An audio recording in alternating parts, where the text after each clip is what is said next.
nós estamos falando da morte, né? Do desencarne. Nós falamos no último vídeo aí sobre como é que a gente vai fazer quando a gente for no velório, né? A gente estava conversando sobre isso, sobre a importância de se portar, de se equilibrar, né? No ambiente do velório.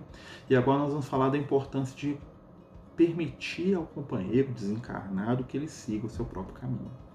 A mente humana é um foco de atração. Tudo que a gente pensa exerce atração sobre o outro.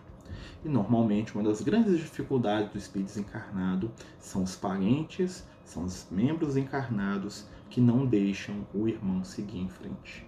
Por mais que a gente ame alguém, né, e a gente tem que repensar o que é amor, porque muitos de nós somos apaixonados, né, por indivíduos, por pessoas, e não amamos verdadeiramente. Tá? Do ponto de vista espiritual, amor verdadeiro é todo processo que liberta. A paixão é processo de domínio. Então, muitas vezes nós prendemos mentalmente aqueles que dizemos amar a pretexto do nosso egoísmo. Porque, na verdade, nós não conseguimos viver sem aquele ser, mesmo que ele esteja sofrendo, nós desejamos que ele esteja ao nosso lado. Né? Porque nós temos ali um apego doentio. Uma das coisas que a morte vai ensinar para a gente é a gente desapegar e amar verdadeiramente. Desapego não é contrário ao amor. Desapego é um estado de espírito que nos permite acompanhar a trajetória daquele que nós amamos, torcendo para a sua vitória, para o seu bem. Quando aquele que a gente ama desencarna, normalmente a gente vai ficar com saudade. A gente fala assim, nossa, eu vou chorar pelo meu pai, é proibido, né? Espírita não chora. Eu já fui no velório de um companheiro nosso, que a filha dele tinha desencarnado, que ele recebeu todo mundo lá, minha filha desencarnou, estou aqui equilibrado, e depois ele chorou. O que a espiritualidade fala sobre isso? Morreu meu pai, morreu minha mãe, eu não vou chorar? Posso chorar sim, claro, tem um impacto, né? O que eu não devo é cair no desespero, porque o desespero é reflexo do quê? Da falta de fé. O desespero leva à raiva, ao ressentimento, à amargura, à depressão, né?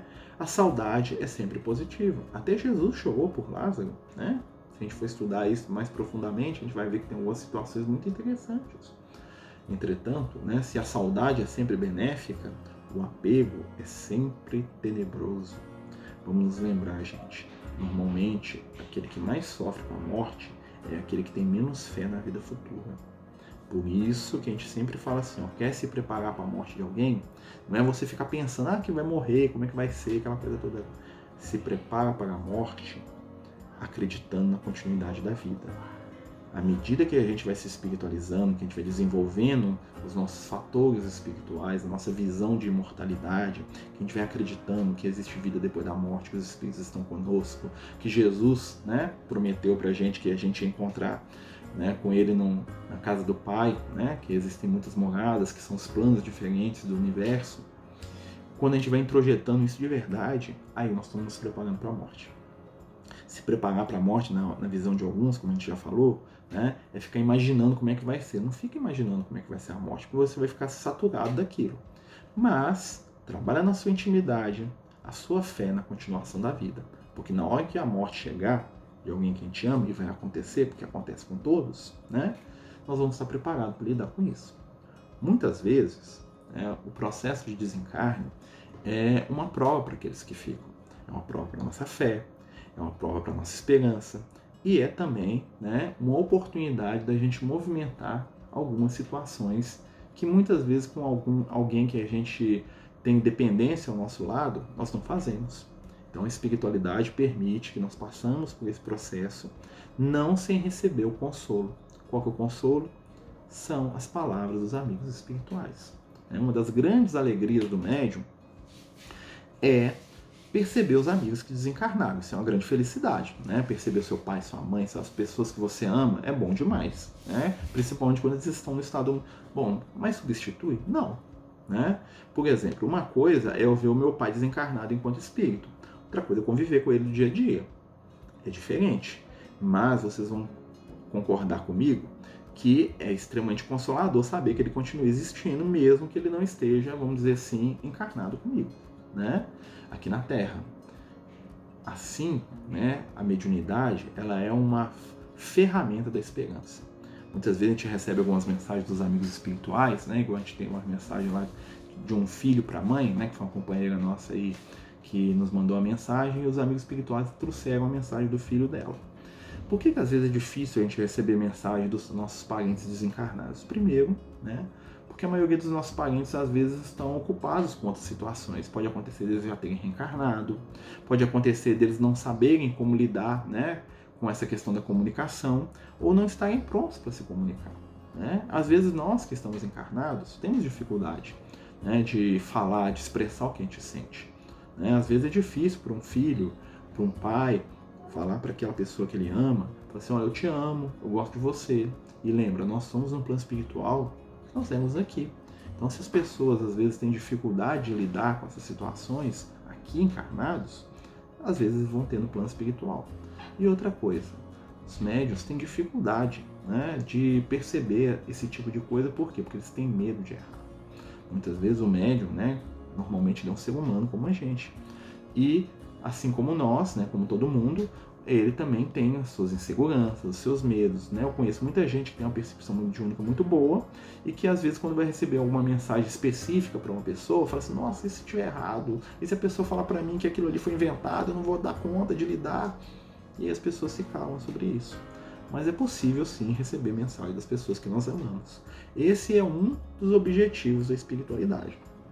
Normalmente, né, quando nós desencarnamos, quando a gente morre, nós passamos por um período de recuperação no plano espiritual, certo? Ou seja, eu desencarnei, imagina que depois aí de 3 dias a espiritualidade me tirou do corpo, né, conseguiu me afastar ali e me levou para uma colônia, para algum lugar no plano espiritual, né, que a gente sabe que existe.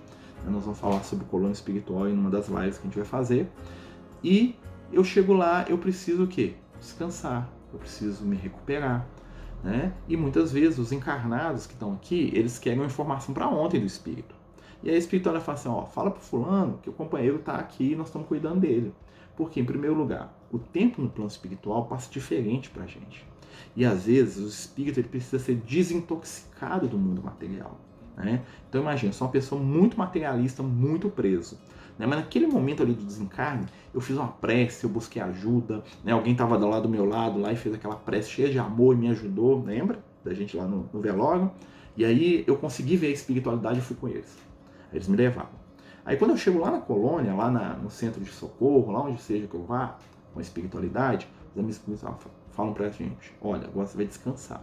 O que é descansar do ponto de vista espiritual? Você vai desligar de tudo que está acontecendo lá no plano físico. Vai desencarnar mesmo. Né? Porque muita gente desencarna do corpo, mas não desencarna da vida material. E aí o que o espírito precisa? Ficar lá 6 meses, né? Totalmente desconectado, porque talvez esses 6 meses para ele vão ser 2 dias lá no plano espiritual. E os encarnados ficam aqui. Pai, volta, pai, fala comigo, pai isso, pai aquilo outro. E o espírito lá precisando exatamente de desligar da matéria. Né? A espiritualidade, o que ela vai fazer? Ela vai dar lá brincando assim, um sossega-leão lá pro espírito, fala, dorme aí, meu filho, vai dormir aí. O espírito dorme às vezes 1 ano, às vezes dorme 6 meses, às vezes ele dorme 1 mês. Exatamente para a família, para as pessoas que são vinculadas, que não sabem ainda lidar com a separação, poderem se acalmar e deixar o espírito seguir. Aí, mais para frente, o espírito pode enviar uma comunicação, se isso for útil, tá? Porque tem gente que às vezes se separa, aí o espírito manda a comunicação, aí lá vai o petitório todo, né? Porque alguns encarnados acham, né, que o simples fato do meu pai ter morrido vai transformar ele num santo, num plano espiritual com superpoderes que vai fazer o que eu quiser. E normalmente o que o espírito dá conta de fazer aqui, ele vai dar conta de fazer lá. E o que acontece? No plano espiritual, eles têm uma visão diferente da vida material do que a gente. Vamos lembrar sempre disso. Né? E vamos ajudar aqueles seres que nós amamos com amor. E vamos deixar que a espiritualidade sabe o melhor momento deles se aproximarem da gente de novo. Quanto a isso, nós vamos falar mais no próximo vídeo, tá certo? Muita paz, muita luz, muito amor.